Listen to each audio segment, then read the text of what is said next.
Hello बच्चों, मैं जीना सुल्ताना आपको गृह विज्ञान पढ़ाऊंगी। बच्चों, कक्षा 12 का जो पाठ्यक्रम है उसे दो भागों में बांटा गया है। पहला है शरीर क्रिया विज्ञान और दूसरा है समाजशास्त्र एवं बाल कल्याण। बच्चों, पहले शरीर क्रिया विज्ञान में आपको आहार में दूध की उपयोगिता, संतुलित आहार, रक्त का संगठन एवं कार्य, रक्त परिसंचरण तंत्र, श्वसन तंत्र, तंत्रिका तंत्र, प्रजनन तंत्र और अंतःस्रावी ग्रंथियों के बारे में पढ़ना है। इसके अतिरिक्त शरीर क्रिया विज्ञान में ही आपको स्वास्थ्य रक्षा के बारे में पढ़ना है। बच्चों, स्वास्थ्य रक्षा में आपको संक्रामक रोगों का नियंत्रण, रोगों का उद्भव, लक्षण एवं उसका उपचार तथा गंदी बस्तियां एवं उनसे उत्पन्न होने वाले संकट तथा पर्यावरण एवं प्रदूषण और इसका जनजीवन पर क्या प्रभाव पड़ता है तथा स्वास्थ्य शिक्षा के आधुनिक आंदोलन और प्राकृतिक आपदाओं के बारे में जानकारी प्राप्त करना होगा।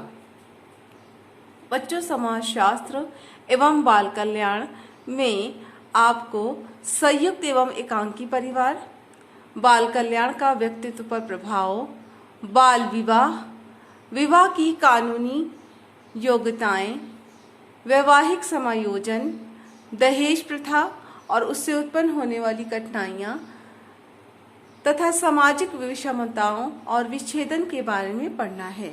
बच्चों, बाल कल्याण में आपको शिशु की देखभाल, शिशु मृत्यु दर की समस्याएं, बाल कल्याण की गतिविधियां तथा परिवार कल्याण के बारे में जानकारी प्राप्त करना है। बच्चों, आपके पाठ्यक्रम में जो शरीर क्रिया विज्ञान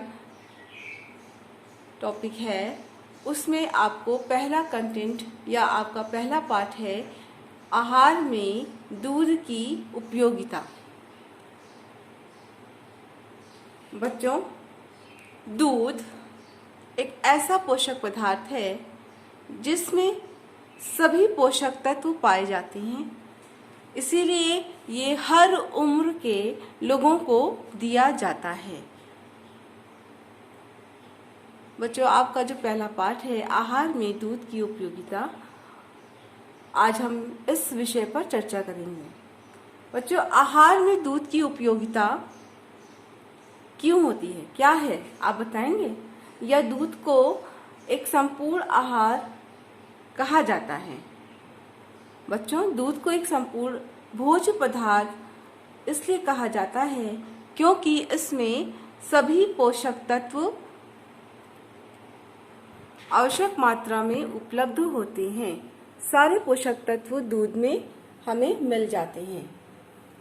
दूध एक संपूर्ण भोज्य पदार्थ है क्योंकि इसमें सभी पोषक तत्व उचित मात्रा में प्राप्त होते हैं। जैसे इसमें जल, हमारे शरीर में बच्चों 70% जल होता है, तो दूध एक ऐसा आहार है जिसमें प्राकृतिक रूप से 87% जल होता है। इसमें प्रोटीन की मात्रा 3% होती है। कार्बोहाइड्रेट बच्चों 4 से 5% पाया जाता है। वसा लगभग 4% होता है या 3.8% आप कह सकते हैं। खनिज लवण 0.6% होता है। इसके अतिरिक्त विटामिन पाए जाते हैं जो रोगों से लड़ने की शक्ति प्रदान करते हैं। तो इस तरह से हम देखते हैं बच्चों कि दूध एक संपूर्ण भोज्य पदार्थ है क्योंकि उसमें सारे पोषक तत्व शामिल होते हैं। इसीलिए आहार में दूध को शामिल करने के लिए कहा जाता है। बच्चों, भोजन में दूध का क्या महत्व है, ये आप लोग आगे देखेंगे कि भोजन, चूंकि इसमें दूध में सारे पोषक तत्व पाए जा रहे हैं, जल, प्रोटीन, कार्बोहाइड्रेट, वसा, खनिज लवण तथा विटामिन, प्रोटीन जो बॉडी बिल्डिंग का काम करता है, कार्बोहाइड्रेट और वसा जो हमें ऊर्जा दे रहा है, खनिज लवण, विटामिन आदि हमें रोगों से लड़ने की शक्ति दे रहा है। बच्चों, ये सारे पोषक तत्व दूध में शामिल होते हैं, दूध में पाए जाते हैं। इसीलिए संपूर्ण आहार या एक संतुलित आहार दूध को कहा जाता है। बच्चों, दैनिक जीवन में दूध की बहुत उपयोगिता है। दैनिक जीवन में दूध की क्या क्या उपयोगिता है हम वो देखेंगे। बच्चों, क्योंकि एक संतुलित आहार है, ये व्यक्ति को स्वस्थ रखता है, आसानी से इसको पचाया जा सकता है या सुपाच्य होता है। इसीलिए बच्चों, नवजात शिशुओं को भी डॉक्टर सबसे पहले जो आहार देते हैं वो होता है माँ का दूध। इसके अतिरिक्त दूध रोगों से सुरक्षा प्रदान करता है। बच्चों, दूध हमें जरूर रोज लेना चाहिए। इससे हमें शरीर की आवश्यक ऊर्जा प्राप्त होती रहती है। बच्चों, एक व्यक्ति को या एक बच्चे को या उसकी दैनिक आवश्यकता दूध से संबंधित क्या होती है, इस पे हम चर्चा करेंगे। बच्चों, अगर 1 से 5 वर्ष का बालक है तो उसको लगभग 600 ग्राम दूध लेना चाहिए।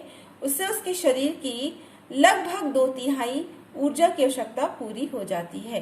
बच्चों, अगर 5 से 10 वर्ष का बच्चा है तो उसे लगभग आधा लीटर दूध लेना चाहिए, जिससे उसके शरीर का लगभग 1/3 भाग ऊर्जा प्राप्त हो जाती है। बच्चों, 10 से आगे या 10 से 20 वर्ष तक के व्यक्तियों के लिए या बालक बालिकाओं के लिए बच्चों दूध की जो मात्रा होती है वो 300 ग्राम की होती है और हमें उससे अपने शरीर की जो ऊर्जा हमें दैनिक कार्यों के लिए आवश्यक होती है उसका लगभग 1/4 भाग, 1/4 भाग ऊर्जा हमें मिल जाती है।